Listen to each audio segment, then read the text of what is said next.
நீங்கள் வந்து இப்போ ஃபிலாசபிக்கலாக சொல்கிறீங்க, இதை எப்படியாவது பீட் பண்ணோம் அப்படின்ற மாதிரிலாம் சொல்கிறீங்க. பட் ப்ராக்டிக்கலாக how do I actually beat procrastination? There are certain techniques that you can adapt.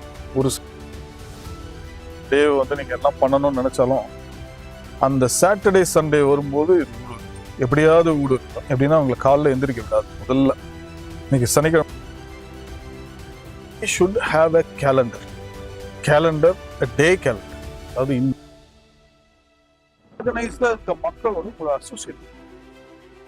So Vijay sir, இப்போ நம்ம ஒரு லாஸ்ட் கேட்டகரியில் இருக்கிறோம். How to know that we are procrastinating and அந்த பிஹேவியர்லேருந்து பிரேக் பண்ணி எப்படி வருதுன்னு. சில டைம் பார்த்தா ஒரு ஃபர்ஸ்ட் லேயரா செல்ஃப் கேர் நல்லா இருந்ததுன்னா ப்ரொக்ராஸ்டினேஷன் பண்ணக்கூடிய வாய்ப்பு கம்மியாக இருக்கும். பட் நம்மளோட நிதர்சனம் என்ன இருக்குன்னா, செல்ஃப் கேர் ஒழுங்கா இல்லாததுனால ப்ரொக்ராஸ்டினேஷன் வருது. ப்ரொக்ராஸ்டினேஷன் வர்றதுனால திரும்ப கீழே உள்ள லேயர் அஃபெக்ட் பண்ணி இன்னும் ஒரு நம்ம மேல ஒரு செல்ஃப் டவுட்டர் வச்சுட்டு இந்த ஒரு லூப்ல இருக்கிறோம். இந்த லூப்பை சின்ன சின்ன டெக்னிக்ஸ் மூலமா பிரேக் பண்ணி டீப் ஒர்க்கா ஒரு ஃப்ளோ ஸ்டேட்டுக்கு போயிட்டு ப்ரொக்ராஸ்டினேஷன் கம்மியா இருக்கணும், எனக்கு வந்துட்டு அமைதி கம்மியா இருக்கணும், லைக் ஆக்ஷன் அதிகமா இருக்கணுங்கிற மாதிரி ப்ரொக்ராஸ்டினேஷன் கம்மியா ஒர்க் நிறைய இருக்கணும், ஒரு ப்ரொடக்டிவான டேயா நம்மளோட டேயை கொண்டு போகணும்னா என்னென்ன டெக்னிக்ஸ் யூஸ் பண்ணலாம்? முதல்ல ப்ரொக்ராஸ்டினேஷன் இருக்கு அப்படின்றத உணரும். நம்ம ப்ரொக்ராஸ்டினேஷன் நிஜமாக பண்றோமா, இந்த ப்ரொக்ராஸ்டினேஷன் நம்ம லைஃப்பை எவ்வளோ அஃபெக்ட் பண்ணுது அப்படின்றத இமோஷனலாக கனெக்ட் பண்ணி பார்ப்போம். அதாவது நம்ம ப்ராக்டிக்கலாக அதை கனெக்ட் பண்ணி பார்த்தோம்னா இது ஒரு சாதாரணமான விஷயம் அப்படின்ற மாதிரி நினச்சிட்டு விட்டுரும். உண்மையாக வாழ்க்கையில் முன்னேறணும் அப்படின்னு முடிவு பண்ணிட்டு I want to be successful அப்படின்ற ஒரு ஸ்டேட் ஆஃப் மைண்டுக்கு போயிட்டீங்கன்னா இந்த procrastination is affecting your mental and physical health and your life it self அப்படின்றத வந்து ரொம்ப ஆழமாக உணரும். இமோஷனலாக கனெக்ட் பண்ணும்போது தான் இதுக்கு ஆட்டோமேட்டிக்காக நம்ம வெயிட்டேஜ் கொடுக்கவே ஆரம்பிக்கும். இல்லைன்னா வெயிட்டேஜ் கொடுக்க முடியும். ஏதோ பிரச்சனையில இருக்கிறோம் அப்படிங்கறத ஃபீல் பண்ணும். Yes, this is a problem that needs attention அப்படின்ற ஸ்டேட் ஆஃப் மைண்டுக்குள்ளே போனால் தான் அதை நம்ம அட்ரஸ் பண்ணவே ஆரம்பிக்கும். நம்ம உடல்ல வந்து ஏதோ ஒரு வலி வருதுன்னா அந்த வலி ஏன் வருதுன்னு டாக்டர் போய் பார்க்குறோம். இதனால தான் அந்த வலி வருது, மாற்றுங்க அப்படின்னு சொன்னாங்கன்னா நம்ம அதை மாற்றி தான் ஆகணும். இல்லைன்னா அந்த வலி இருந்துகிட்டே தான் இருக்கும். இது ஒரு மென்டல் ஆஸ்பெக்ட்ன்றதுனால அது வந்து ஃபிசிக்கலாக நமக்கு வலி இல்லாததுனால நம்ம வந்து அதை இக்னோர் பண்ணிட்டு போயிடும். அந்த மாதிரி இக்னோர் பண்ணாமல் this is a serious problem for my life, அதை நான் வந்து எப்படியாவது எலிமினேட் பண்ணணும், I have to beat procrastination அப்படின்ற ஒரு ஸ்டேட் ஆஃப் மைண்டுக்குள்ளே போனால் தான் அதை எலிமினேட் பண்ணுறதுக்கு இமோஷனல் இன்டெலிஜென்ஸே ஒர்க் பண்ண ஆரம்பிக்கும். ஃபைட்டிங் சான்ஸாவது இருக்கும். எஸ். ஸோ இது பண்ணதுக்கப்புறம் நீங்கள் வந்து இப்போ ஃபிலாசபிக்கலாக சொல்கிறீங்க, இதை எப்படியாவது பீட் பண்ணோம் அப்படின்ற மாதிரிலாம் சொல்கிறீங்க. பட் ப்ராக்டிக்கலாக how do I actually beat procrastination அப்படின்னு பார்த்தீங்கன்னா, once you attach this to your emotions, there are certain techniques that you can adapt.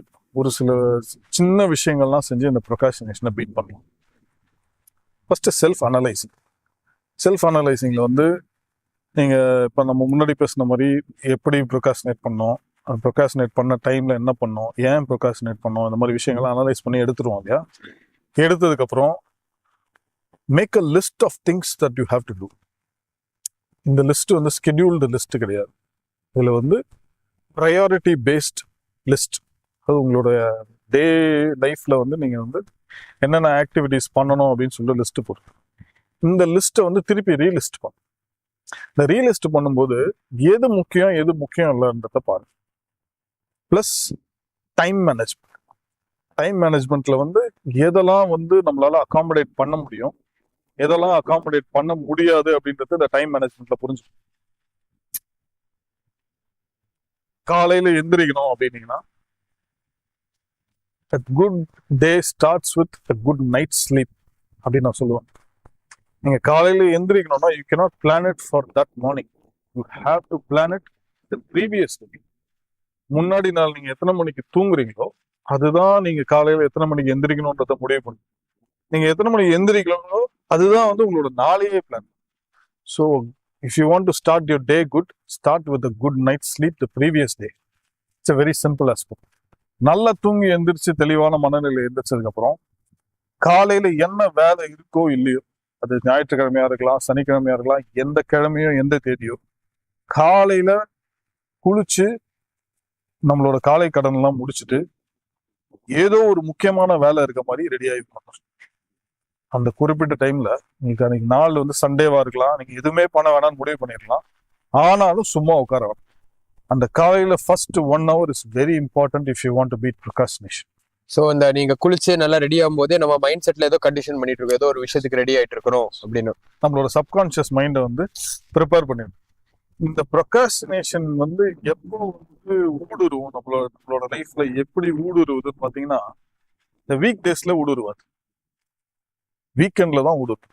நீங்க வந்து பிளான் பண்ணி உங்களோட டே வந்து நீங்க எல்லாம் பண்ணணும்னு நினைச்சாலும் அந்த சாட்டர்டே சண்டே வரும்போது இது ஊடுருவும், எப்படியாவது ஊடுருவும். எப்படின்னா உங்களை காலைல எந்திரிக்க விடாது. முதல்ல இன்னைக்கு சனிக்கிழமை தானே, பொறுமையா எந்திரிச்சுக்கலாம் அப்படின்ற அந்த மனப்பான்மை வந்துடும். இந்த காலை எந்திரிச்சு எப்படியாவது அந்த ஃபர்ஸ்ட் 1 hour நான் என்னோட காலை கடன் எல்லாம் முடிச்சுட்டு குளிச்சு ரெடி ஆகி, அதுக்கப்புறம் நீங்க உடற்பயிற்சி பண்றது, யோகா பண்றது, அதெல்லாம் நெக்ஸ்ட். ஆனா ரெடியாகி உட்காந்துடணும். இந்த எந்த நாளா இருந்தாலும் நான் ரெடியாகி உட்காந்துடணும் அப்படின்ற ஃபர்ஸ்ட் அது பண்ணிட்டீங்கன்னா, there is a lot of scope for change in your life by beating procrastination. நம்ம அந்த ஒரு ஸ்டேட்ல இருக்கும்போது ரிச்சுவல் மாதிரி வந்துடுறோம். அதுக்கப்புறம் நம்ம யோசிக்கிற சரி வந்தாச்சு, எல்லாம் ரெடி பண்ணியாச்சு, சரி அப்ப என்னப்பா அடுத்த ஆக்கப்பூர்வமா பண்ற ஒரு ஃப்ளோ ஸ்டேட்டை நமக்கு ரீச் பண்ண முடியும். இந்த ஃப்ளோ ஸ்டேட்டை ரீச் பண்றதுக்கு இனிஷியேஷன் தான் இந்த first 1 hour. It is an important 1 hour of your day. அது பண்ணதுக்கு அப்புறம் தான் உங்களோட ஸ்கெடியூலை பாக்குறீங்க. Everybody should have a calendar, day calendar. அதாவது இந்த நாளுக்கு என்னென்ன செய்யணும் அப்படின்றத டெய்லி காலையில நீங்க எந்திரிச்ச உடனே பாக்குறது முதல் விஷயம் அதுவா தான் இருக்கும். நீங்க வாட்ஸ்அப் பாக்குறதோ இல்ல வேற ஏதோ ஒரு இன்ஸ்டாகிராம் அந்த மாதிரி ஏதோ ஒரு சோசியல் மீடியாலாம் பாக்குறதுக்கு முன்னாடியே கூட start your day with calendar. This will help you a lot. உங்களோட டேவை வந்து நீங்க முன்னாடியே பிளான் பண்ணி ஸ்கெடியூல் பண்ணி வச்சிருக்கீங்கன்னா அதை நீங்க திருப்பி ரீஎன்ஃபோர்ஸ் பண்ணணும். ஏன்னா மறதி நம்மளுக்கு எப்பவுமே இருந்துட்டே தான் இருக்கும். நம்மளுக்கு ஒரு பின்னாடி ஒரு பேக்கப் இருக்கிறது எப்பவுமே நல்லது. அந்த கேலண்டரை பார்க்குற ஹேபிட்டை கொண்டு வரணும், எல்லாருமே கொண்டு வரணும். அந்த கேலண்டரை பார்த்தீங்கன்னா அன்னைக்கு 2 வேலை கூட இருக்கலாம். காலையில ஒரு 1 மணி நேரம் வேலையா இருக்கலாம், சாயங்காலம் ஒரு 1 மணி நேரம் வேலை, 2 மணி நேரம் வேலையா கூட இருக்கலாம். மற்ற நேரத்துல நீங்க ஃப்ரீயாவே இருக்கலாம். நீங்க பிஸியா இருக்கணும் அப்படின்றது மாதிரி கணக்கு கிடையாது. அந்த நாளுக்கான வேலை செஞ்சீங்களா செய்யலாம், அந்த நேரத்துல ஆரம்பிச்சீங்களா, அந்த நேரத்துக்குள்ள முடிஞ்ச அளவுக்கு முடிச்சிங்களா அப்படின்றது தான் கணக்கு. Have a calendar. This will easily beat procrastination. ஆனா நீங்க வந்து நீங்க தனியா பண்ற வேலையில 2 சேர்த்து பண்றீங்க அப்படின்னா என்ன ஆகும்னா, நீங்க வந்து பங்க்சுவலா இருப்பீங்க. நீங்க வந்து இது என்னைக்காவது செஞ்சிடணும் அப்படின்னு நினைப்பீங்க. இன்னொருத்தர் வந்து செய்ய மாட்டாங்க. அவங்க செய்ய முடியாதனால நம்ம வந்து அதை ஒரு எக்ஸ்கியூஸா எடுத்துட்டு நம்ம ப்ரொக்ராஸ்டினேட் பண்ற நிலைமை வரும். So have a backup plan. So இந்த நேரத்துல ஒருவேளை இந்த 1 hourல இது செய்ய முடியலன்னா அந்த 1 hourல வேற என்ன பண்ணலாம் அப்படின்றது ஒரு பேக்கப் நீங்க வச்சிருந்தீங்கன்னா உங்களோட procrastination will not get demotivated. இந்த பீட் பண்ணணும்னு நினைக்கிற அந்த எண்ணம் வந்து வில் நாட் கெட் டிமோட்டிவேட்டட்.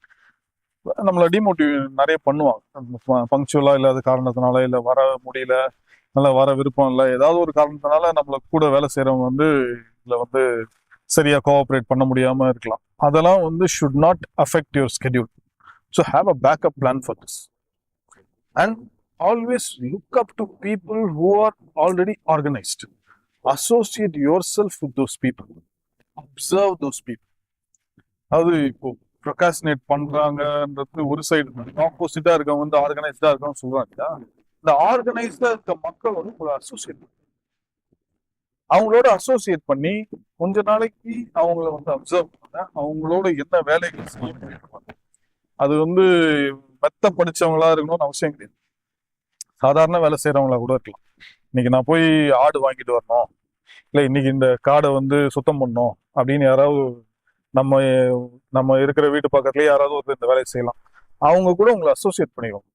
இந்த மாதிரி கரெக்டா இன்னைக்கு இந்த வேலையை முடிக்கணும் அப்படின்னு ரொம்ப குறிக்கோளோட இருக்க மக்களை உங்களோட வாழ்க்கையில வச்சுக்கிட்டீங்கன்னா you will automatically become a part of the pack. So நீங்க வந்துட்டு உங்களை சுத்தி இருக்கக்கூடிய ஒரு 5 பேர் யாரோ அதுதான் நீ அப்படிங்கிற ஒரு பிலாசபி நீங்க இங்க ரீஎன்ஃபோர்ஸ் பண்றீங்க இல்லையா? கண்டிப்பா இந்த விஷயத்துல அது ரொம்ப முக்கியமா இருக்கு. நான் வந்து அவங்களோட எஃபெக்ட் நம்ம மேல வருதா, இல்லை நம்மளோட எஃபெக்ட் அவங்க மேல வருதான்ற இந்த கான்ஸ்டன்ட் கம்யூனிகேஷன் ஆஃப் எனர்ஜி இருக்கு இல்லையா, அதுல வந்து நீங்க யார் கூட அசோசியேட் பண்ணிக்கிறீங்கன்றது வந்து இட்ஸ் வெரி இம்பார்ட்டன்ட். ஸோ நீங்க இந்த மாதிரி இருக்க மக்களோட அசோசியேட் பண்ணிக்கிட்டீங்கன்னா you will automatically become organised. நம்மளோட சப்கான்ஷியஸ் மைண்ட்ல ஒரு ஷேம் வரும், அவங்க எல்லாமே ஆர்கனைஸ்டா இருக்காங்க, நம்ம தான் ஆர்கனைஸ்டா இல்ல அன்ஆர்கனைஸ்டா இருக்கும் அப்படின்ற அந்த ஷேம் வரும். It will automatically push you to be proactive towards this beating procrastination, being organized in this matter. ஏன்னா நமக்கு தான் இது வந்துட்டு ஒரு புதுசா ஒரு ப்ராக்டிஸ், அந்த குரூப் ஆஃப் பீப்புளுக்கு அது ஒரு நார்மல். Yes.